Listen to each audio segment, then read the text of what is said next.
how coach is looking today. 210 on the scale this morning. So just finished my glute and hamstring day and deadlift. You guys probably saw a 585 deadlift. Getting the fasted cardio in. Thought it's funny. Someone kind of chimed in on a regular. He's like, "Well, you've deadlifted more. I mean, that's great and everything, but it's okay to maintain strength." You know, I don't think he realized that's 32 pounds under the world record. Uh, and I'm fatigued doing it. I just, so I do back the day before. So it's just kind of funny how people are. I mean, yeah, I have deadlifted more than that in the past. And today that was a true max. It was all I had. But, we did it. But again, people need a context for those lifts. I can easily walk into the 198 at any point, and I masters two, like literally the world record and the national record for USPA and IPL untested is only 617. So people may not be aware of that. And I did that on meet legal equipment. I did it on the same bar you use in competition, calibrated plates. But I'll get back up into the 600. It's going to happen. I've got to continue to get leaner, though. The physique has to come first, right? Physique has to come first right now. So we have to keep getting leaner. Got to bring my arms up. Like getting my arms bigger, massive priority. Has to happen. Getting leaner, massive priority. Getting that waistline tighter. And it's just going to happen. But I'm going to be doing more videos about work capacity and stuff. And I think people will like the posterior chain today. It's a little bit of return to my conjugate roots. And I think some of the squatting and deadlifting training, I'm going to return a little bit to those roots, but not true conjugate. I'm not going to do the conjugate system. Some of the stuff I used to do, though, to have those big numbers back then, bigger numbers, I'm going to mess with that. But the upper body's going to be 100% bodybuilding. It's going to have to be. But with the lower body, I can get away with that. My legs are so big at this point. If I want to do a little bit of power type training and conjugate stuff, I think I'll be fine with it. He's perfectly fine. With the upper body, we have to keep bodybuilding at 100% and the arms and everything else. But yeah, so continuing to work on this fasted cardio. Dropped protein a little bit in the last day or so, taking fat up a little more, and keeping vegetables really high. I love to see just like you go to the grocery store. You've never been to a grocery store before? What country do you live in? Seems kind of strange. People taking double. No, not really. I mean, it doesn't happen a lot.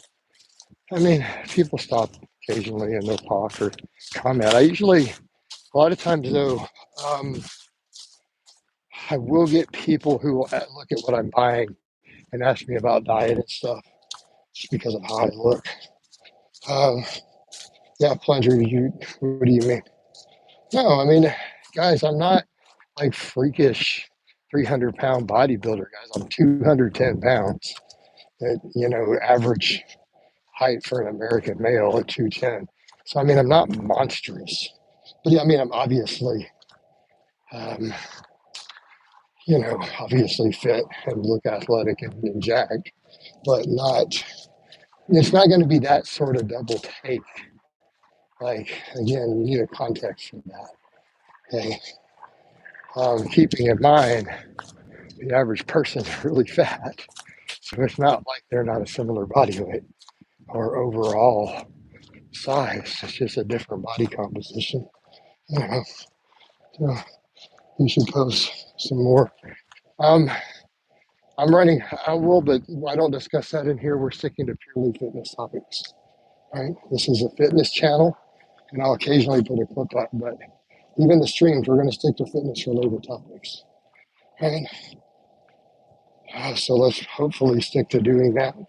Do you have any fitness questions, Plunger? Fitness, training, nutrition, anything? Right. I've kind of made that really clear. In fact, I've also said like non-fitness questions, I'm not even going to read them out in the streams anymore. And if someone repeatedly does them, I'll just get rid of them. I mean, Like if people have a habit of they'll type the same question 20 times if you don't answer it. Um,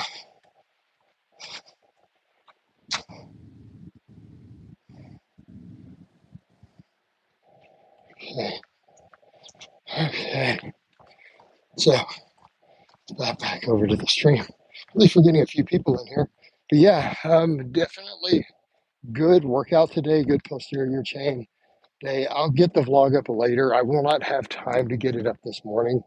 I've got a call I'm going to have to do. I'm doing a consultation, so I won't be able to even get it done till after that. But it will be up. I'm just not going to have time to record and render it because I got to get breakfast after this cardio, so I probably won't have time for that. But I'll get it up later. Good workout.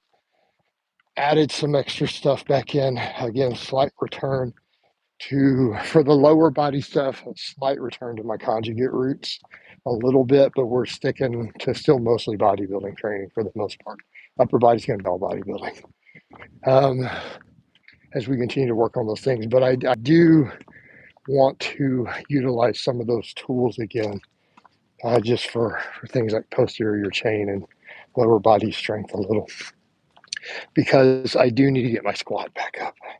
Right? We can't be walking around with a sub 500 squat. That's just unacceptable, really, at this point. So, because that's always been kind of my benchmark for people, is a litmus test. I've said that for a decade. 500-pound barbell squat. And I get it. I'm a master's lifter. It's not as easy, but it's irrelevant, really. I always use that as a litmus test for exercise science studies and methods and everything. Like if it doesn't produce a 500-pound barbell squat, uh, it's not workable. So, and that's even if you're a bodybuilder, because plenty of bodybuilders squat more than 500 pounds. Perfectly normal. All right. Definitely feeling the fatigue though today. After doing the deadlifts and then the good morning, I haven't done good mornings in a while till today. I'm noticing this weight vest today feels kind of heavy while doing my cardio. Also, because my diet shifted a little bit, I don't know that some of the training days I'm going to do quite as much as I have been.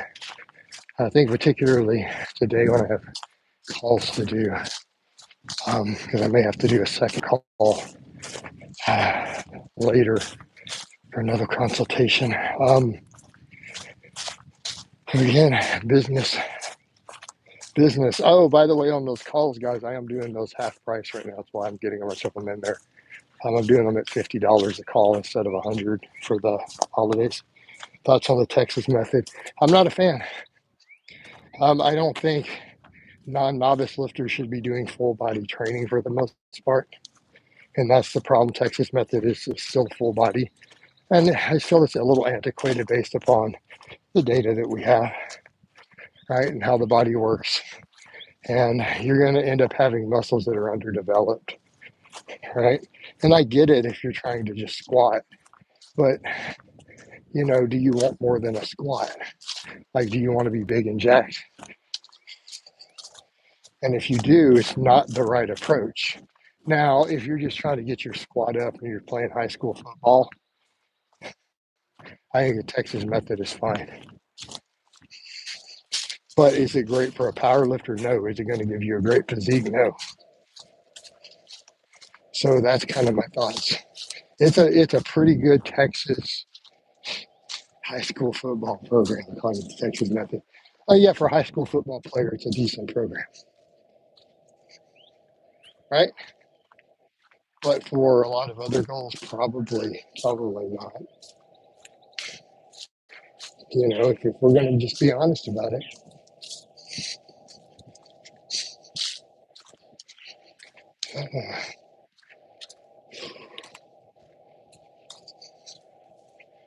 So, any reason you asked about a CBC? The thing is, you guys need context for these questions because guys will ask stuff like that, and I get that a lot. Like, really, I thought it gave me a great physique, and I'm like, no. Like, so I need a context for that. Like, I thought it was going to make me look jacked. It's like, no, you probably need to focus on your upper body a little bit if you want to look jacked. But, you know, are you a high school football player and you've already run a novice linear program? I think his method's decent for that purpose. But for powerlifting or bodybuilding purposes, no. No. So, that answer okay with you, brother? We good? Is it reasonable? Hopefully so.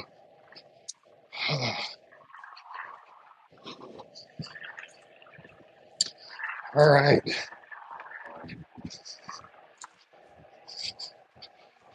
Man, this is a little slow. This was picked up at first. There were quite a few people in, and then it's down to 7, and nobody's talking. So this one might be a miss, unless people want to actually engage and talk, because I kind of get bored of this otherwise.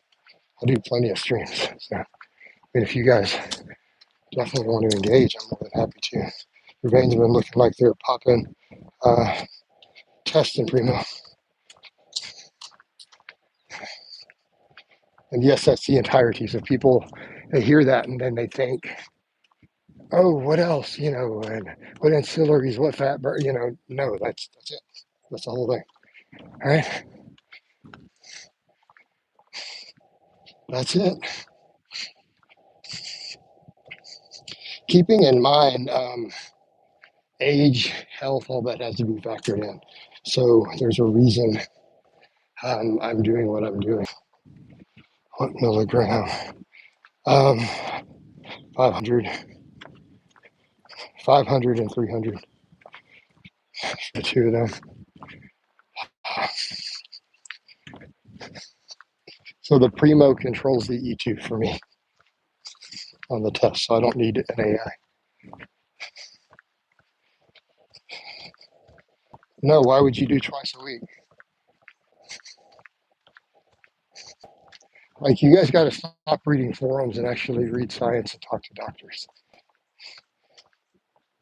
Cypionate stays stable at 14 days in every study that's ever looked at it. So you don't need to do twice a week. There's literally blood work shows that that's complete nonsense. All right. Your endocrinologist will tell you it's nonsense when you break it up. Why? Why would you? I mean, technically, you could do it all every 2 weeks at a gram and you get the exact same blood work. Like, your levels will stay 100% stable. Any endocrinologist will tell you this, who does his blood work, who tested blood work throughout the week of clients. There should be no dip, no significant dip. So you could technically do the gram once every 14 days and you're not going to see a difference other than psychosomatic. Um,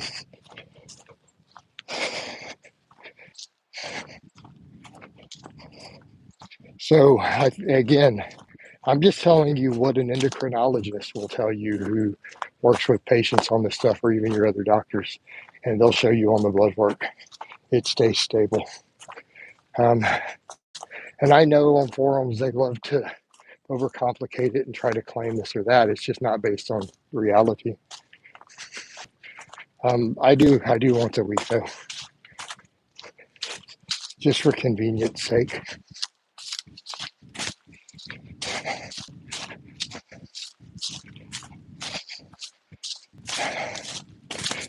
And the only thing is, when you're talking even a 7-day half-life, make sure that it's really 7. It's not, but it's actually a little higher. But even if it is, by the second or third week, you're 100% stable, right? Because you know it's still tapering down for a month. That first one is still in your system. So by week 3, you would be 100% stable.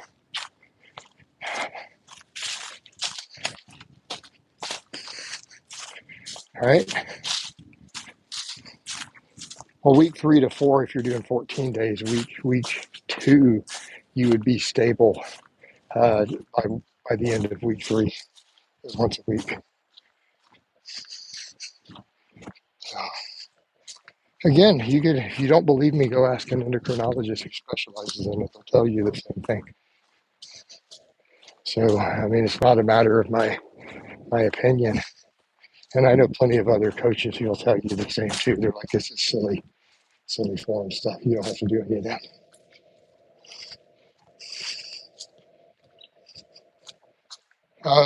Yeah, that doesn't make any sense either. You said 500 milligrams, hard for the body to convert. What do you mean it's hard for that?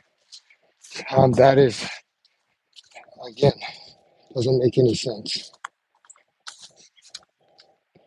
It's not hard for your body to do anything with it at all. What do you mean? Well,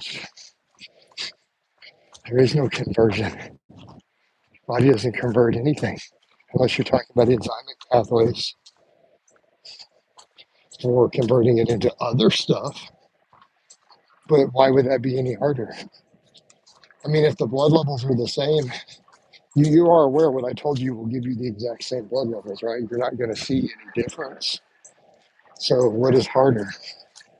Like if your level is sitting at 2,300 nanograms per deciliter and it's staying pretty similar with there all the time, why does it matter?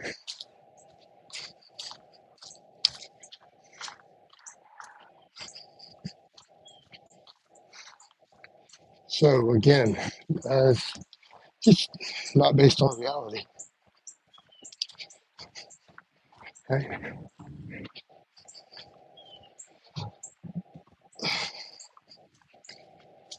And again, doctor will tell you the same thing. So again, it's not a question of, hey, this is Blaha. Tell me, go talk to your endocrinologist who literally specializes in this field. And they'll be more than happy to explain it to you. Right? But, of course, the bros on the forums know more than an endocrinologist who specializes in hormone replacement therapy, right? They know way more than he does about it, because they talk to each other and they heard somewhere, right? Uh, so are sore calves on back extensions normal? What? Could you explain to me what a back extension is, please? I don't know. That can mean a lot of things to a lot of people. So could we narrow that down to a specific exercise? Now, if it's a machine, I have no idea. I've never used a back extension machine.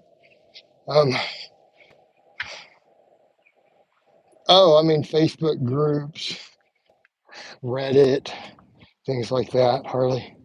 You've heard of Reddit, right? I mean, so if you're talking about those frequent, you've read it somewhere, right? So when you ask that question, you're repeating a very, very common bro lore thing. So I'm assuming you've read uh,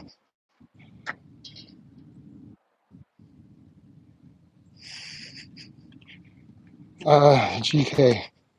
Um, Eventually, yeah. I mean, I may put out some stuff for that, but me actually writing out a template, it's almost if I could just coach. Again, that's kind of what I do in my coaching.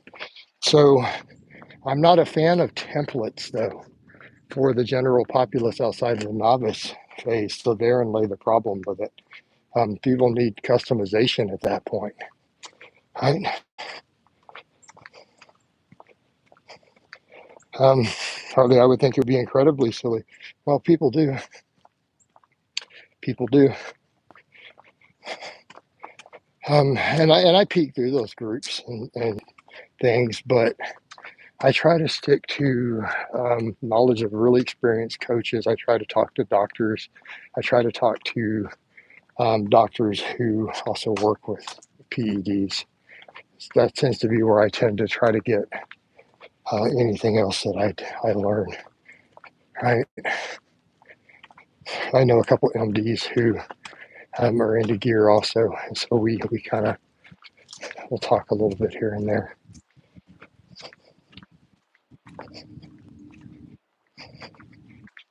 All right. Well, your TRT doctor is not prescribing you twice a week. I've never heard of that. So, I mean, and I could be wrong, but it's usually the other way around. So, um, I mean, it's possible you're telling me the truth, but that's really unorthodox in my experience. Like I said, maybe your doctor has a different perspective, and that's okay. But his is really would be an unusual one. That's not a um, common approach in the clinical setting. Again, in my experience. All right.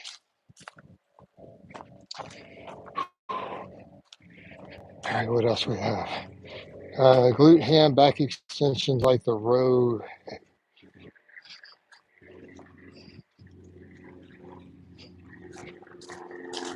Uh, oh well, Harley, that's what I thought you were asking me. So you really confused me. I'm just going to move on from that now then, because that's what I thought you were asking me. Because that's what you just asked me, and I said no. And then I thought you were telling me that's what your doctor is having you do, right? I know most bodybuilders are not doing 500 milligrams; they're doing grams and grams, and so they split it up because they don't want to do 3 grams in one day. It's a lot. So, all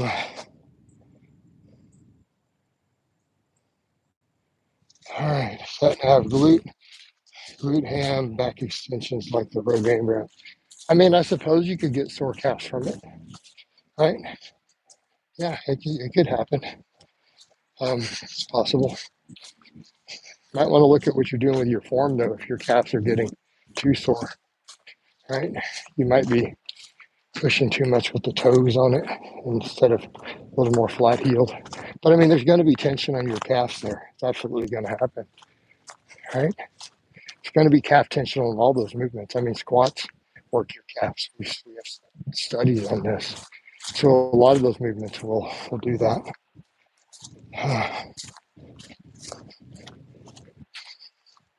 Yeah.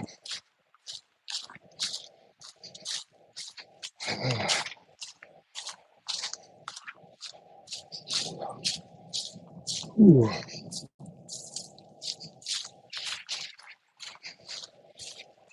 Yeah, I feel a massive stretch on calves. Well, I mean, so calves get sore. It happens. Not a big deal. I mean, is it interfering with other stuff? Well, I don't know how much growth it's going to cause in your calves compared to doing, a dynamic exercise, right? Because again, it's going to be an isometric. But, there will be some because of the action happening at the knee and stuff. I mean, it's all cumulative stress, right? It's all cumulative. All right. I'm actually getting tired of talking while doing this walking today, guys. So I think, because I've already done a short little Facebook too, I'm going to go ahead and wind this down. I'll try to do another stream for you guys later tonight, though, a normal live. So hope it's been informative, and I'll talk to you next time.